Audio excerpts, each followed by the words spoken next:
Modèle 74, un dispositif innovant de prêt de main-d'œuvre. Après quelques mois de mise en place de ce dispositif novateur, nous avons pu recueillir les premiers témoignages sur sa mise en œuvre.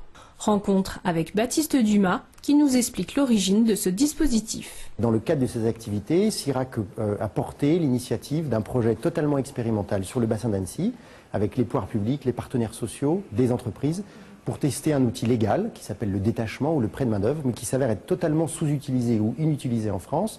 Et donc ce qu'on a voulu essayer avec tous les partenaires, c'est de voir comment on pouvait rendre ce dispositif utile pour les salariés, utile pour les entreprises, mais surtout opérationnel sur le territoire.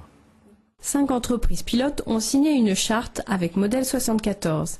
GGB, Salomon, Tefal, ST Dupont et Alcatel à Dixon. Aujourd'hui, le Code du travail nous permettait déjà de détacher du personnel, ou de se prêter du personnel à but non lucratif d'une société à une autre. Ça, juridiquement, ça existait. Ce qui n'existait pas, c'est la structure d'accompagnement, la base de données, tout cet environnement-là et le soutien des pouvoirs publics pour justement communiquer et animer. Ça manquait effectivement. Je pense que c'est une bonne chose parce que là, au début, on rentre un peu, donc les gens, c'est pas vraiment dans les mœurs, mais je pense que le bouche à oreille et le retour des premiers détachés quand ils vont retourner dans leur entreprise, ça peut susciter des envies à certaines personnes.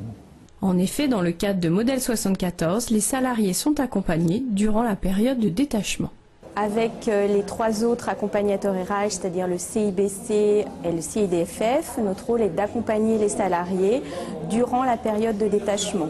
Donc au départ en amont, où on a un entretien avec le salarié de façon anonyme, il n'est pas obligé d'en parler à son DRH ni à son entreprise. Là, on va lui expliquer la démarche et répondre à toutes ses questions. S'il décide de continuer, à ce moment-là, on va l'accompagner sur la mise à plat de ses compétences, voir vers quel poste il souhaite se diriger et également savoir quelles sont ses contraintes géographiques, horaires. On accompagne ensuite pendant la durée du détachement pour que ce détachement se passe le mieux possible avec l'entreprise d'accueil. On fait à la fin du détachement un entretien, un bilan de ce détachement et on prépare le salarié à la réintégration dans son entreprise d'origine. Nous avons rencontré Eric et Alain, 2 salariés qui sont actuellement détachés dans une autre entreprise. Retour sur leur expérience. L'intégration, ça s'est bien passé. Le demandeur a mis en place un poste précis. Il y a un accompagnement qui est fait au niveau de cette démarche-là de prêt et bon, ça s'est bien passé. Je dirais que c'est même une situation confortable parce que moi, dans le passé, quand on change d'entreprise, on n'a pas cet accompagnement, quoi. On est un peu livré, on se jette à l'eau, quoi. Là, c'est pas tout à fait le cas. On est accompagné. Eric a apprécié l'accompagnement et Alain y a gagné en mobilité. Oui, de la mobilité géographique, oui, j'ai gagné. Mais surtout, je pense que c'est au niveau aussi de l'expérience, voir autre chose, une autre fabrication, d'autres problèmes, d'autres... Oui, il y a plein de... C'est drôlement enrichissant, quoi. Ça faisait presque 20 ans que j'étais dans la même entreprise, donc forcément, bon, on perd un petit peu ses repères au départ. Au départ, c'est un peu compliqué. Le dispositif Modèle 74 est encore au stade d'expérimentation. Les premiers détachements permettent d'obtenir les premiers enseignements. Aujourd'hui, je crois qu'en fait, l'expérience est positive pour toutes les parties, aussi bien l'entreprise prêteuse que nous-mêmes, entreprise emprunteuse, que le salarié. On a sécurisé en fait dans l'emploi quelqu'un qui va construire en fait de nouvelles compétences dans un nouveau contexte pour les mettre au service de son employeur à son retour.